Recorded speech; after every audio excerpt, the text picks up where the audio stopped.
And with that, let's start. Yes. Jose, can we get your team news ahead of the weekend, please? My team news, everybody come well from the national teams, no problems in the national teams. But Courtois was injured in a training session with the goalkeepers. And I cannot tell you much, but I can tell you that he needs a surgery in his right knee, and as a consequence of that he will be out for quite a long time. But I cannot be in this moment more specific about the injury and about the time that he will be out, but hopefully later we can inform through Steve or through the website. Do you have any rough idea how long it will be? No, I don't want to go in that direction. I just know that he will be out. He will be out for some time. But I wait for Dr. Bioska to be more specific after surgery, and I think today we will be ready to give some more information. And how big a blow is that for you at this stage of the season? It's a big blow, but you will not see me next week be speaking again about Thibaut, because I never do when a player is injured. His injury is injured. It's not easy to have the best goalkeeper in the world injured. It's not easy. But it's easy to have one of the best goalkeepers in the world to play. And we have Begovic to play. And he's very, very good. So I'm very sad for Thibaut. I'm very sad for the team, obviously. But we have a top goalkeeper, and Begovic will be in goal. This is the first time we've spoken to you since the transfer window closed. How pleased were you with the business? I'm happy that you touched on the point. The transfer window is closed. It's closed. I have no more comments. I have nothing to say. It's closed. The John Stones transfer saga was quite public. Roberto Martinez has said he felt you acted against the rules in publicly pursuing John Stones. What Martinez says for me means nothing, and I don't comment. And John Stones, obviously, the only thing I can tell you is that I expect him to play tomorrow with Jagielka, because he's the normal two central defenders that play for Everton, and we know their qualities, and we are going to try to be successful against them. Do you think it's damaged relations between the clubs? I have nothing to say, and if you want to spend your questions in the same area, it's a waste of time. Looking ahead to the weekend, then, how important a game is this, Jose, in terms of the title race and where you are at the moment? Every game is important. Every game is important, and we are in a title race. Yes, we are. And we need points. We need points. But, you know, every game is difficult. Everton is not different. I told in the beginning of the season, every team is getting better. Every team has economical power. Every team has good players. Every team has players with enough quality to be playing for the title contenders. So every game is more difficult. Every point is more difficult to get, and we know that. So we go with the intention to win the match, but with lots of respect for a quality opponent.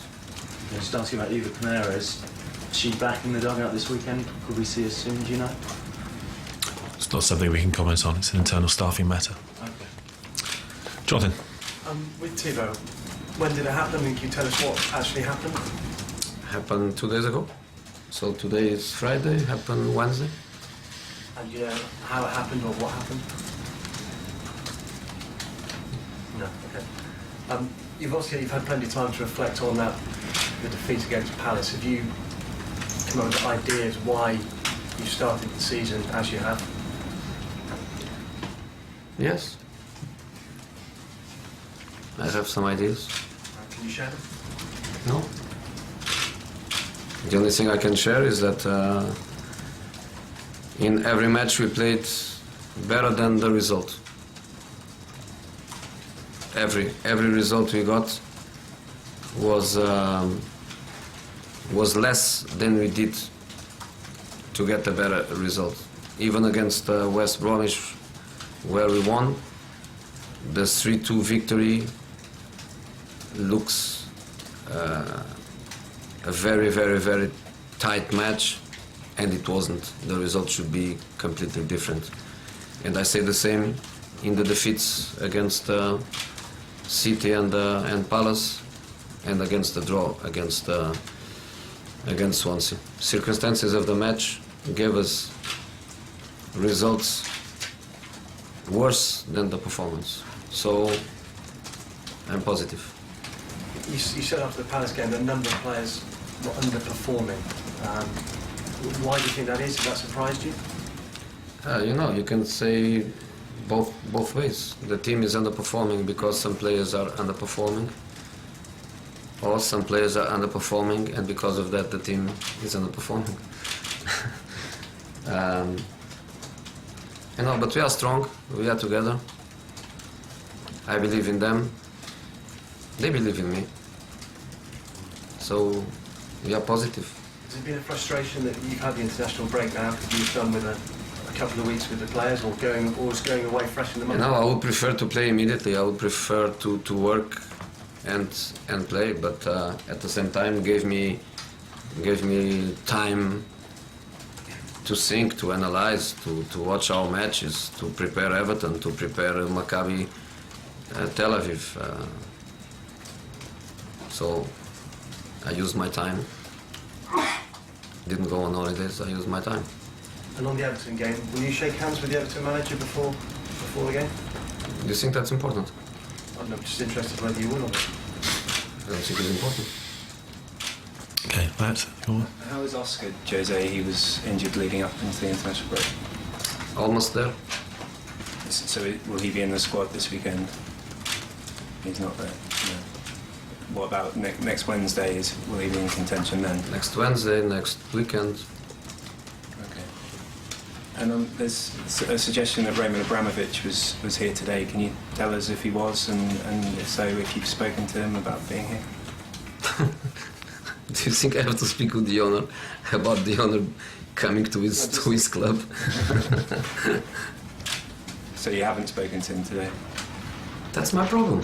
Okay. I don't have to tell you. Okay. And in terms of Papi, I can't pronounce his surname, I'm afraid. Papi, can you tell us a bit about how that transfer came about, how he came to your attention, and why you decided to move for him? Papi Djilaboji. Okay, thank you. Was not my choice. Was the choice of somebody I trust completely, which is the same. What? I don't know every player. My job doesn't allow me to travel, doesn't allow me to spend hours and hours watching players, and in some moments of the market, under certain circumstances, are moments where you have to trust or not the people that you work with.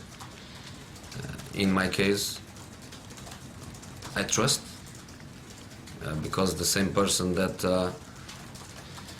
told me that Djilaboji can be a good squad player for us was the same person that told me that Zuma could be a fantastic player for us. So obviously I trust him, and Djilaboji is one of our 4 central defenders, and hopefully useful for us. And why isn't he in the Champions League squad then? Because if he's in the Champions League squad, Traore or Kennedy are not in the list. And if Traore and Kennedy they are not in the list, in this moment you ask me why Traore and Kennedy are not in the list. And because Traore and Kennedy are young players working with us since day one, players that we believe a lot, and players that we think Champions League can be a fantastic opportunity if they can play some minutes, a fantastic opportunity for their development. We made that decision, and because the group phase are 6 matches, and we need to be very unlucky if in these 6 matches we need Gilavogi in the team. When we have John, Cahill, Zuma, and eventually Ivanovic. One thing is a short competition with 6 matches like the Champions League, and another thing is a domestic season with Premier League and the 2 cups. Simon, over. Jose, just a few for me. First and foremost on Jamal Blackman, I assume he's going to be on the bench tomorrow. Are you a bit concerned about having such an inexperienced goalkeeper as your backup option in case something happens to Benedict? You know, the third goalkeeper is always a complicated situation, because you can be a third goalkeeper and don't sit on the bench once all season, and you can be a third goalkeeper and play a big match. In my first spell here, Hilario played against Barcelona in the Champions League, and he was the third goalkeeper. And many times the third goalkeeper doesn't sit on the bench even once. So it's a very complicated situation. Our decision was that the third goalkeeper would be a young English goalkeeper, Jamal, behind 2 fantastic goalkeepers. And we think that that's a normal decision and a good decision. In this moment we lose Courtois for a long time. I hope it's not long, it's just long.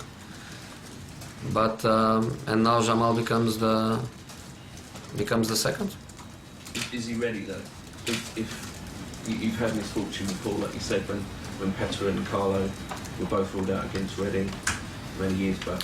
You know, he didn't play one single match in the Premier League. He was on loan at Middlesbrough. I think he didn't play one single match in the Championships. I think he played a cup match against Liverpool and no more than that. So no experience of being in goal. He doesn't have that, but he has potential. Would you go for an emergency loan then, if worst case scenario, as me, something happens to him? Don't want to think about it. I just lost a goalkeeper. I want to be positive. And one quick question on, I don't know if you can comment on FIFA, there's some complaint about from Fiorentina about Mohamed Salah and how he didn't end up at that club, so is there anything you could say about that? About Chelsea's sort of behaviour, or that you've done nothing wrong? I'm happy that FIFA has time for other things in the middle of such a grey weather around them. I'm happy they have time for other things. Okay, Luis, last one.